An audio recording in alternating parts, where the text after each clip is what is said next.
pagi anak-anak. Assalamualaikum warahmatullahi wabarakatuh.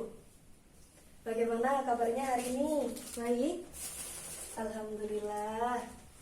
Ya, seperti biasa sebelum kita mulai pembelajaran hari ini, kita cek terlebih dahulu. Yuk, silakan dicek samping kanan, kiri, bawah, di laci ada sampah atau tidak. Silakan dibuang supaya pembelajaran kita hari ini bisa nyaman, kondusif. Kemudian untuk alat elektronik seperti HP, laptop silakan disimpan terlebih dahulu, bisa ditaruh di dalam tas ataupun laci. Ya, kita udah siap ya untuk pembelajaran hari ini. Sebelum kita mulai, marilah kita berdoa menurut agama dan keyakinan kita masing-masing. Berdoa disilahkan.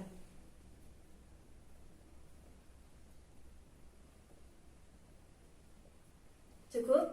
Adakah yang tidak masuk hari ini?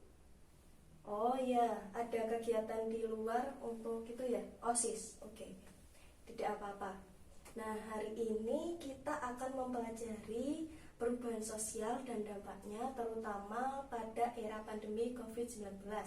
Sebelum kita masuk materi, adakah yang mau bercerita atau menyampaikan sesuatu?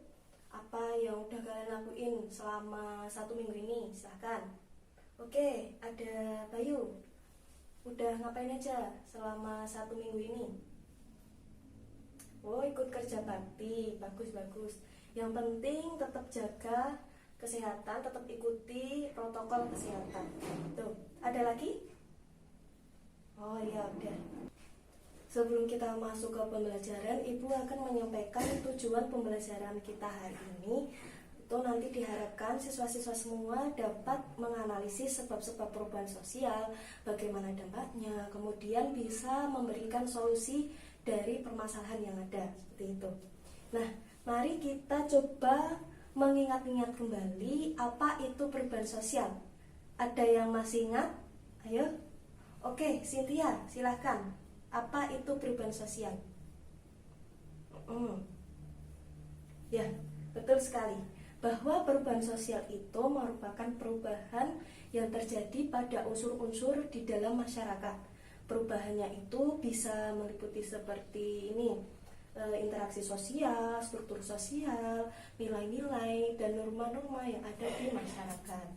Nah, di sini itu perubahan sosial itu pasti akan selalu terjadi, entah itu dengan cepat ataupun lambat, entah itu dikehendaki ataupun tidak, itu pasti akan terjadi di masyarakat. Seperti yang kita alami pada saat ini, bahwa adanya pandemi ini, pandemi COVID-19 ini itu memberikan perubahan dan dampaknya pada tatanan yang ada di masyarakat.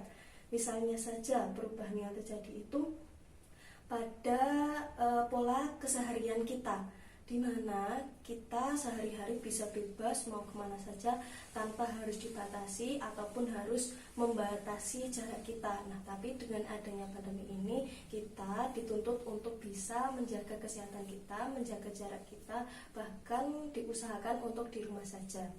Nah, di sini pun adanya pandemi COVID-19 ini juga memberikan dampak seperti bidang pendidikan, kemudian ekonomi, kemudian pada politik dan lain sebagainya.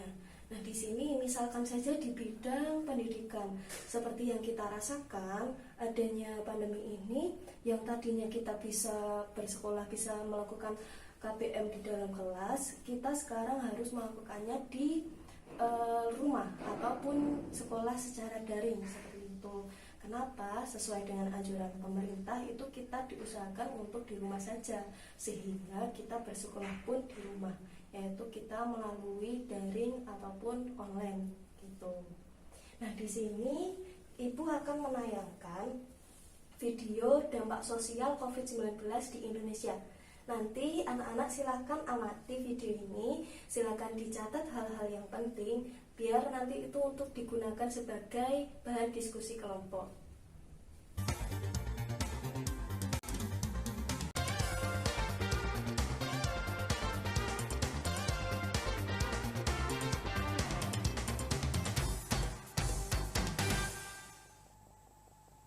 Pemirsa, kembali lagi bersama saya Siti Isneni Nur di Sumo Terkini.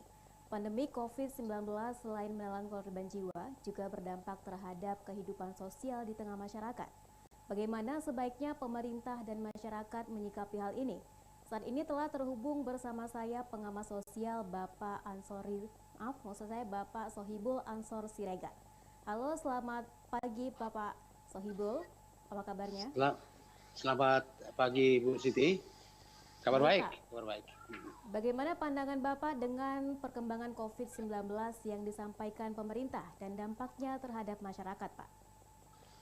Pertama, memang ada satu catatan kita tentang informasi mulai dari awal pandemi ini sampai menyebar, dan sekarang kita sudah memiliki protap. Ada keterlambatan, ada ketidakterbukaan, dan memang hal-hal seperti ini selalu terjadi di berbagai negara. Ada kekhawatiran, kecemasan rakyat atau kecemasan publik bisa berdampak lain sehingga masyarakat menata informasi.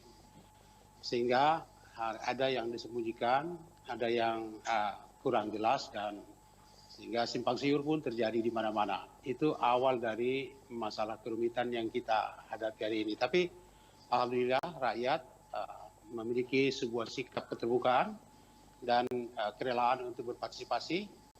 Tinggal lagi kita sekarang mensinergikan pemerintah satu pihak dan masyarakat di pihak lain, bagaimana saling memberi informasi dan bergerak bersama-sama. Kurang lebih itu masalah gambarannya. Baik Pak, lalu sebenarnya apa yang dibutuhkan masyarakat saat ini dalam menyikapi informasi terkait COVID-19 ini, Pak?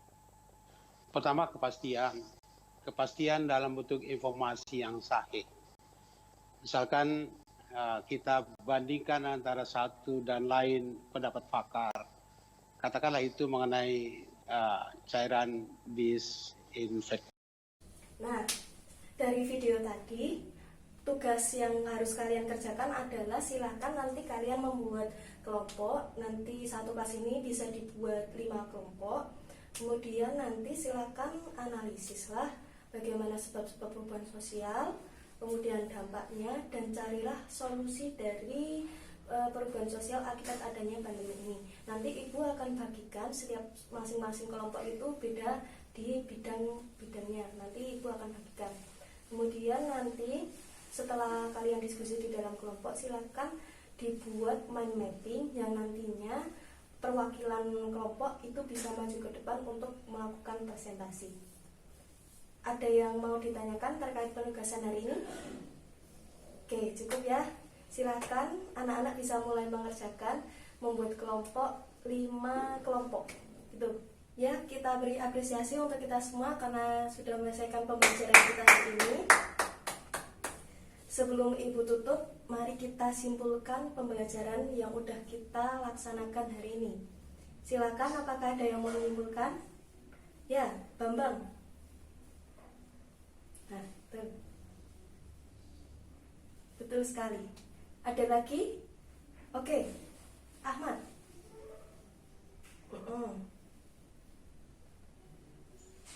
Ya, betul.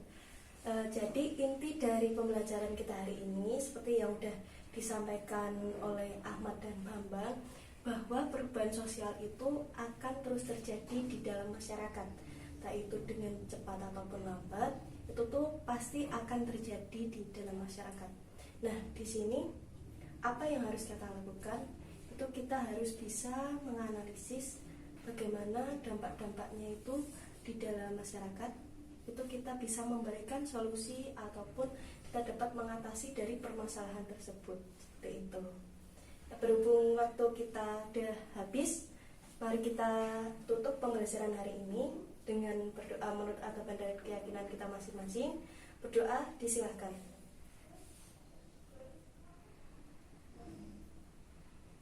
Cukup? Ibu tutup. Wassalamualaikum warahmatullahi wabarakatuh. Selamat siang.